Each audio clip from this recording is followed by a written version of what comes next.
When you hear the name Knights Templar, what do you see? Holy warriors, crusaders fighting for Jerusalem, the legends of the Holy Grail? Or maybe you just think of Assassin's Creed. But history has a way of hiding the boring truth behind exciting battles. The truth is, the Knights Templar didn't become powerful because they were good at killing. There were plenty of people good at killing in the Middle Ages. No. They became the most powerful organization on earth because they invented something far more dangerous than the sword. They invented international banking. Before the Medici, before the Rothschilds, before Wall Street. There were 9 monks in Jerusalem. They created the system we still use today. Credit cards, checks, safe deposit boxes, and wire transfers. It all started with them. And today we are going to explore how a group of poor soldiers of Christ became richer than kings, and why their success led to one of the most brutal executions in history, on a date you still fear today, Friday the 13th.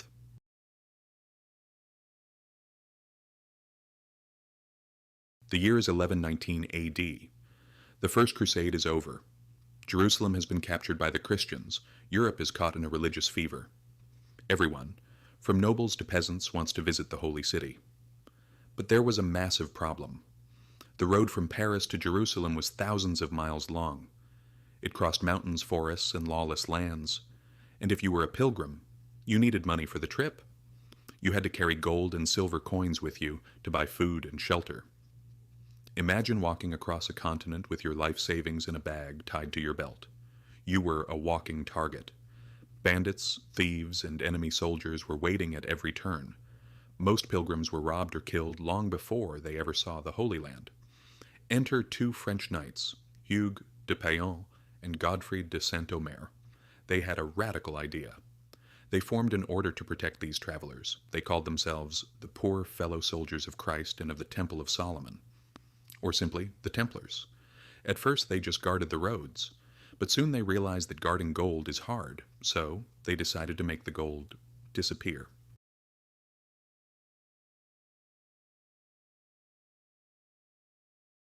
They invented a piece of technology that changed the global economy forever.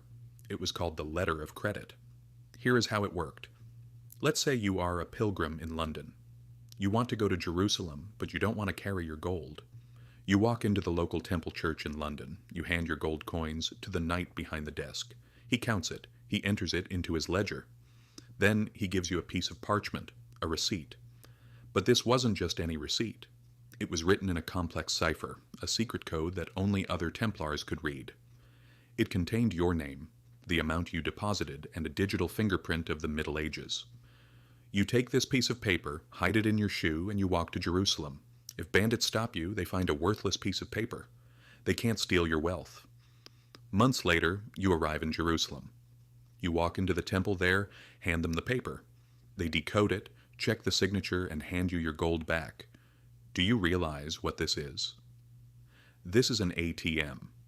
This is Western Union. This is a traveler's check. In the 12th century, while most of Europe couldn't even read, these warrior monks had created an encrypted international banking network. And naturally, they charged a small transaction fee. With thousands of pilgrims traveling every year, the poor knights started making a fortune.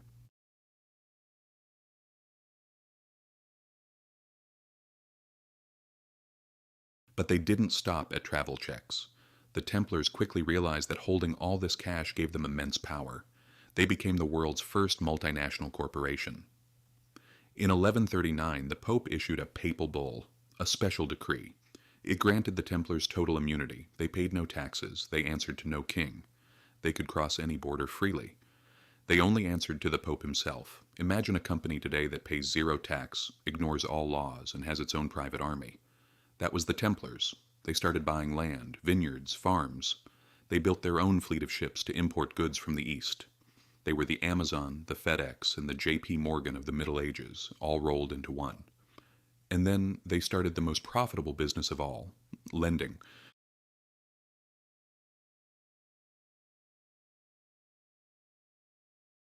Now there was a catch. In the Middle Ages, usury, charging interest on a loan, was a mortal sin. The church strictly forbade it. If you charged interest, you went to hell. But the Templars were clever financiers. They found loopholes. If a king needed money for a war, the Templars would lend it to him. But instead of charging interest, they would say, just let us collect the rent from this piece of land for a few years. Or they would manipulate the currency exchange rates to hide their profit. They became the bankers to the monarchs of Europe. King Henry III of England even pawned the crown jewels to the Templars to get a loan. Think about that. The crown of England was sitting in a Templar vault as collateral. They were untouchable, or so they thought.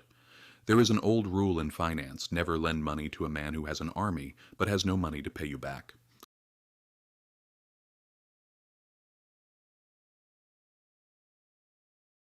Enter King Philip IV of France. They called him Philip the Fair because he was handsome, but his soul was ugly. Philip had a problem. He had spent all his money fighting wars against England. He was broke, and he owed a massive fortune to the Knights Templar. He looked at the Templars and saw two things: a debt he couldn't pay, a pile of gold he wanted to steal. He couldn't just attack them. They were holy monks protected by the Pope. So he needed a narrative. He needed a conspiracy theory. Philip sent spies to infiltrate the order. He started spreading rumors. They deny Christ. They spit on the cross. They worship a demon head called Baphomet. They engage in unholy rituals. Fake news is not a modern invention. Philip mastered it 700 years ago.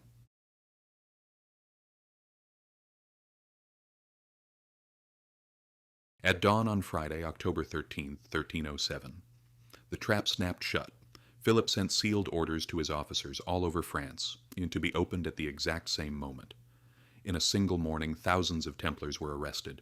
They were dragged from their beds, thrown into dungeons, and tortured until they confessed to the lies. This specific date, Friday the 13th, is believed by many historians to be the origin of why we consider that day unlucky. It wasn't unlucky. It was a coordinated government raid to liquidate a creditor. Philip seized their assets. He took their gold. He erased his debt. The Pope, weak and under Philip's pressure, dissolved the order. The greatest banking institution of the medieval world was destroyed because a king didn't want to pay his bill.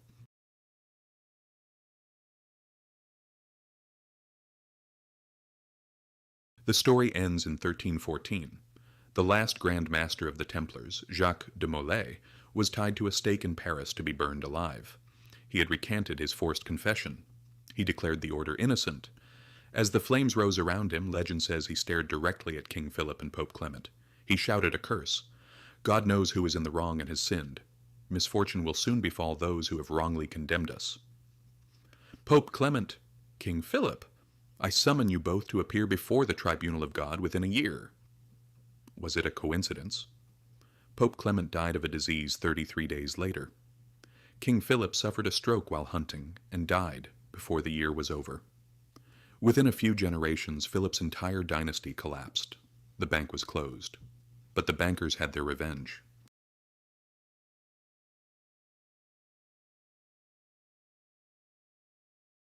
But did the Templars really disappear? There is a theory, a strong one, that many knights escaped the purge. They took the fleet, they took the remaining treasure, and they fled into the difficult mountains of the Alps, to the cantons of Switzerland. Switzerland was founded right around the time the Templars fell. It is a nation known for three things: neutrality, military defense, and banking secrecy. Did the surviving Templars help found the Swiss banking system? Did they teach the Swiss how to hide money from kings and popes? We may never know for sure. But the system they built, the idea that money is not gold, but information, the idea that a piece of paper can hold value across borders, that system conquered the world. You use their invention every time you swipe your card. The knights are gone, but the bank never closed. I am Finance Epics. See you in the next chapter of history.